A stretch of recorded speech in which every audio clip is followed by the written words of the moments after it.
conversando com o Dr. Evandro Pelarim, juiz da Infância e Juventude de Rio Preto. Doutor, eu inicio a entrevista com o senhor perguntando quais são os principais sinais aí que evidenciam uma situação de maus tratos contra uma criança. O que a pessoa pode observar que, olha, ali pode ter algum problema?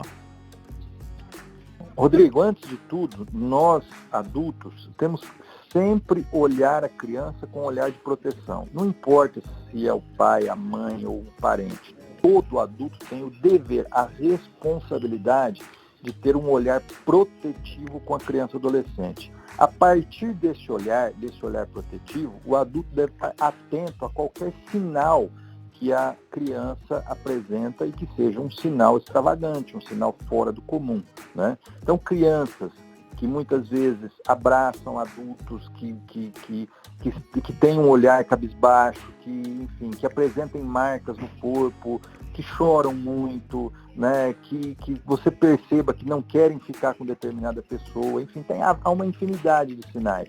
Mas acho que para nós termos esse olhar arguto e termos essa capacidade de exercer esse caráter protetivo, nós temos que cuidar do nosso olhar antes, do olhar do adulto em relação à criança.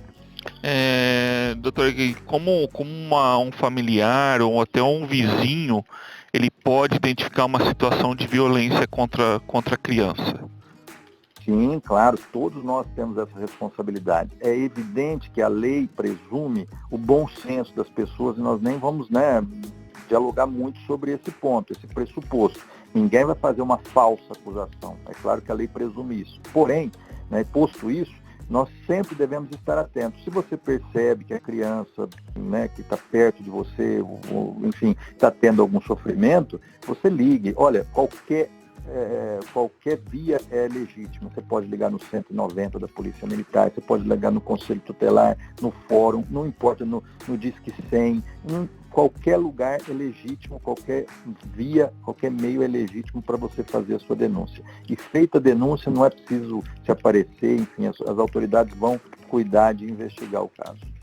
Doutor, queria também saber do senhor quais são os principais fatores que contribuem para as agressões contra as crianças. Um dos que a psicologia nos mostra que entre os mais importantes é essa questão do adulto, da diferença de força física, né? E muitos adultos criminosos, nesse caso, que não têm essa diferenciação entre o que é o adulto e uma criança, não sabe lidar com a criança, né? Aí fora também os criminosos, e aqui já entrando mais nessa questão de não saber lidar com a criança, né? A criança e o adolescente são pessoas em desenvolvimento, né? São pessoas que precisam ser guiadas, precisam ser conduzidas, precisam ser a elas ensinadas. E muitas vezes, quando as crianças e adolescentes fogem desse trilho, desse caminho, alguns adultos, revelam, na verdade, uma violência que eles carregam em várias outras, com o seu modo de ver, inclusive, revelam agredindo alguém que é mais indefeso, né? Você pode ver que muitas dessas crianças, esses abusadores e agressores de crianças, não agridem adultos. Por quê? Porque agredir uma criança, na essência, é uma covardia muito grande, né? A pior das covardias, né? Agredir um ser indefeso. Então você pode ver que esses agressores dificilmente agredem adultos, né? Eles são voltados a esse instinto de dominação e exercer essa violência contra o mais fraco. Sim, doutor, e diante disso, o poder público em Rio Preto está preparado? Existe uma rede aí para identificar essas agressões contra as crianças, coibir aí casos similares aí ao caso Henri?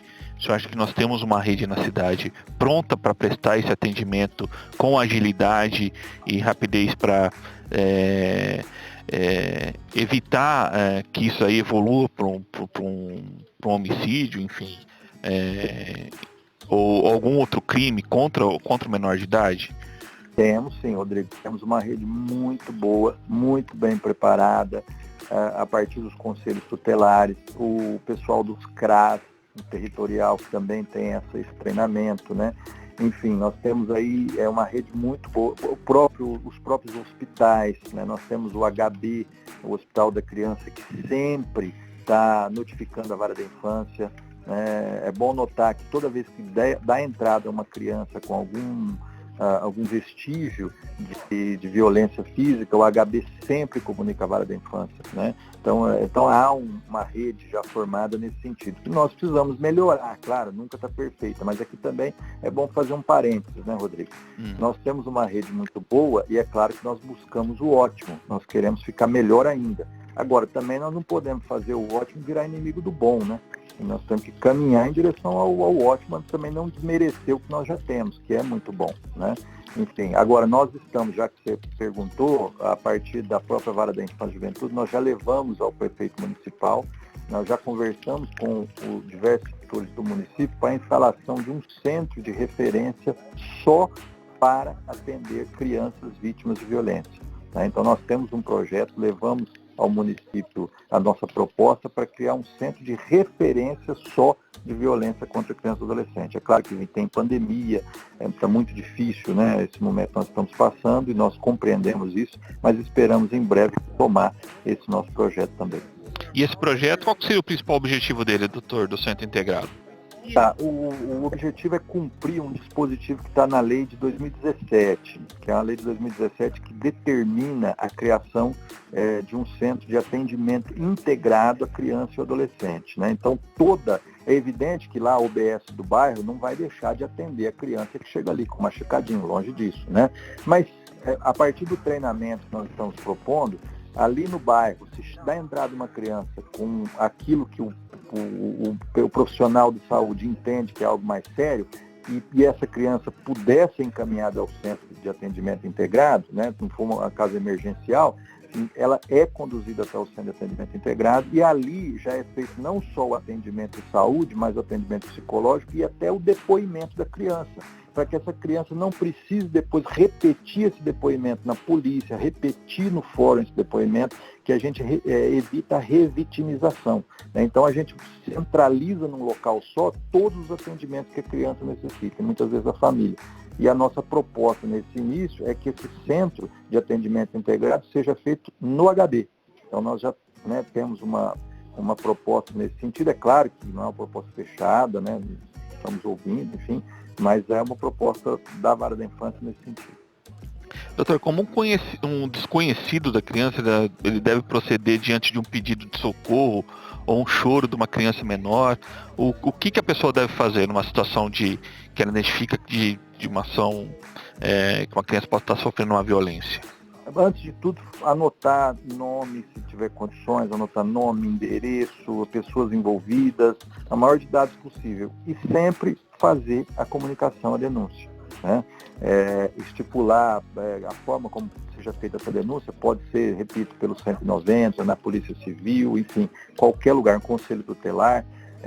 Dentre da nossa proposta de centro de atendimento integrado, no seu bojo, nós temos a proposta da criação de um app, e esse app ser baixado em qualquer celular, para que seja possível feita a denúncia via celular, né? Então isso também está em estudo, né? Não é o que está acontecendo agora, mas só para deixar registrado que nós também temos essa proposta. Mas hoje, qualquer desses canais, reunindo o máximo de informações, encaminhar a denúncia.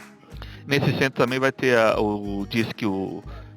denúncia junto aos conselhos tutelares, doutor, o 125? Vai ser criado também? Sim, ele claro, não existe ainda? Não, ainda não. Nós estamos, né, formulando essa proposta, né? Mas hoje já pode ser feito direto nos conselhos tutelares, sem problema nenhum. Ok.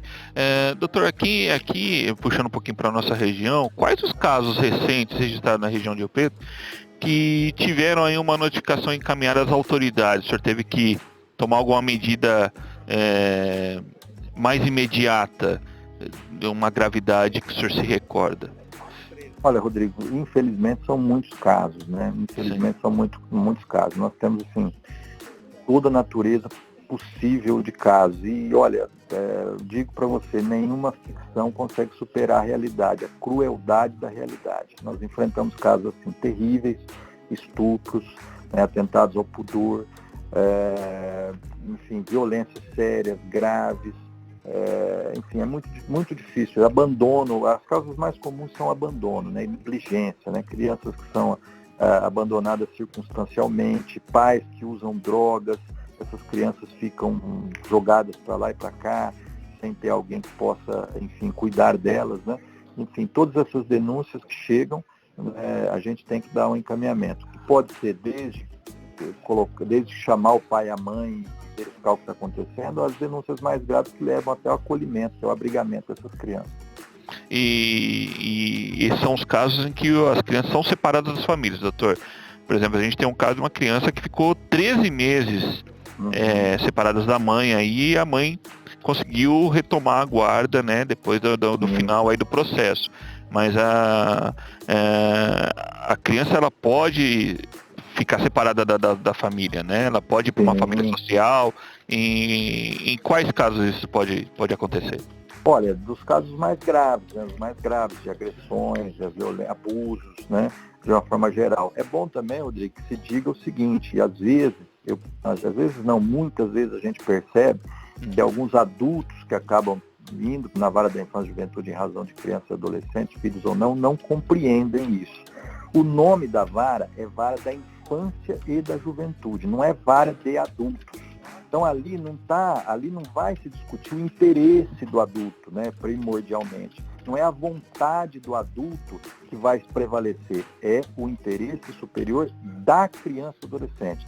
Então, se a criança necessitar ser colocada numa família acolhedora ou num abrigo, ela vai ser colocada, independente do desejo do adulto, da vontade do adulto. Se for para proteção da criança, isso vai acontecer. Então, muitos adultos às vezes chegam lá e falam, mas eu estou passando, né, mal, eu gostaria muito, eu não durmo à noite. Bom, a questão é o interesse da criança. Esse é o interesse primordial. E até, aliás, o próprio nome da vara leva a isso. O nome ali é vara da infância e da juventude, não é vara de adulto. Sim. E o perfil a gente verifica aqui nos números, doutor, levando em consideração dados do próprio município, que os principais agressores, aí o perfil dos agressores, o principal é o pai e a mãe, doutor. Por que isso, doutor? O que leva a isso?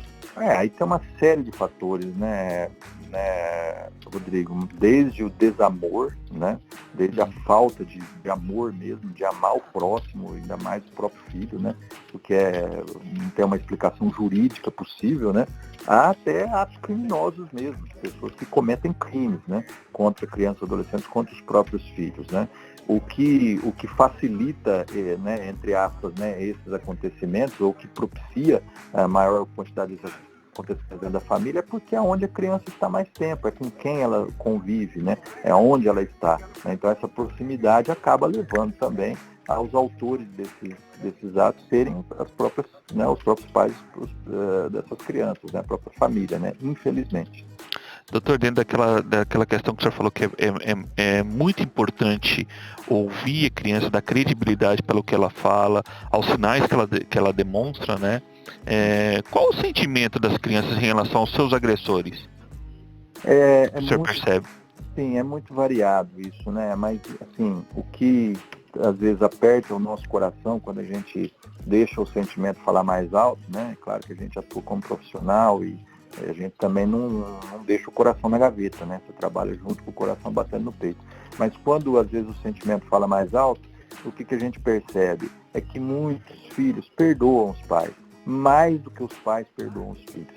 Né? Crianças, às vezes, que são vítimas de atos muito sérios, acabam, não que elas tenham essa noção, elas têm essa conceituação perfeita na cabeça, mas na cabecinha delas é o pai e a mãe ainda. Então, quando acontece um fato sério, mais grave, uma agressão física, por exemplo, né, e a criança lá na frente fala que quer voltar com o pai e a mãe, o que a gente percebe? É que ela perdoou aquilo. E ela perdoa muito mais rápido do que o adulto. Por quê? Porque ela depende do adulto. Ela gosta muito mais do adulto, às vezes, do que o adulto gosta dela. Né? Então, agora nós, os adultos, principalmente profissionais que estamos trabalhando aí, temos que entender a cabecinha da criança, né? Temos que saber que ela age assim. Né? Enfim, então, esse é um aspecto que é interessante nessa abordagem. E há casos do perdão ocorrer, da reinclusão aí na família, digamos assim, do núcleo familiar e voltar a acontecer, infelizmente, a agressão ou a questão da negligência, doutor? Acontece isso? Acontece, Rodrigo. Não é o mais comum, né? O que ordinariamente acontece, né? O que comumente acontece, Em caso de negligência, que é o maior percentual, a maioria desses casos, a família se recompõe, porque quando a intervenção da justiça é um choque muito grande, né? E a gente entende isso. Então, se tira a criança, por exemplo, se coloca no abrigo. Então, nesse momento, parece que, vamos dizer assim, para o pessoal entender, cai a ficha, sabe? Acho que aí o pai e a mãe falam, olha, não deveria ter feito isso, enfim, embora não falem explicitamente, mas passam a agir entendendo o que aconteceu e que foi errado, né? E muitos se recuperam, né? Não são poucos os casos do pai e a mãe que vêm e, olha, eu errei, né? Enfim, então é evidente que a gente precisa reconstruir o núcleo familiar, que é o trabalho que a Vara da Infância também faz. Então, muitos desses casos voltam. Agora, esse retorno, voltar, né, reincidir na justiça, não é o comum. É mais raro. Acontece, mas é raro. Sim. Doutor, quais os principais sinais físicos e psicológicos que as crianças demonstram quando estão em perigo? Digo isso porque, lógico que agora é um momento que a gente não está vendo familiares, grupos de pessoas nos supermercados, enfim, nas ruas, mas há alguma evidência ali que ali a gente pode ver um grupo, uma família na rua que a gente pode identificar algo que possa ser um indicativo de que ali existe um problema?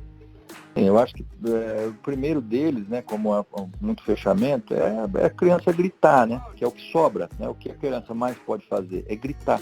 Né? Então, o grito da criança é sempre um alerta muito importante para a gente observar, para ouvir. Né? Então, tem que estar sempre atento, né? Ainda mais a criança fechada nas suas casas. Né? Agora, se você conseguir ver a criança, né, tiver vamos dizer assim, essa percepção visual, tiver como estar em contato, observe se a criança está caminhando normalmente, se não manca, né?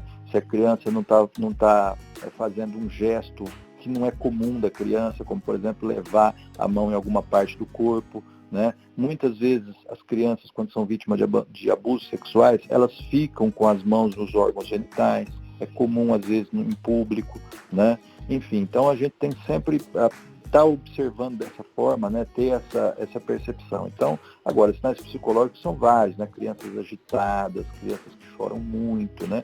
São sempre sinais que despertam atenção. Não quer dizer necessariamente que possa estar ocorrendo um abuso ou uma agressão, mas despertam atenção. Tá certo. Doutor, eu agradeço muito o senhor pela entrevista, pelos esclarecimentos.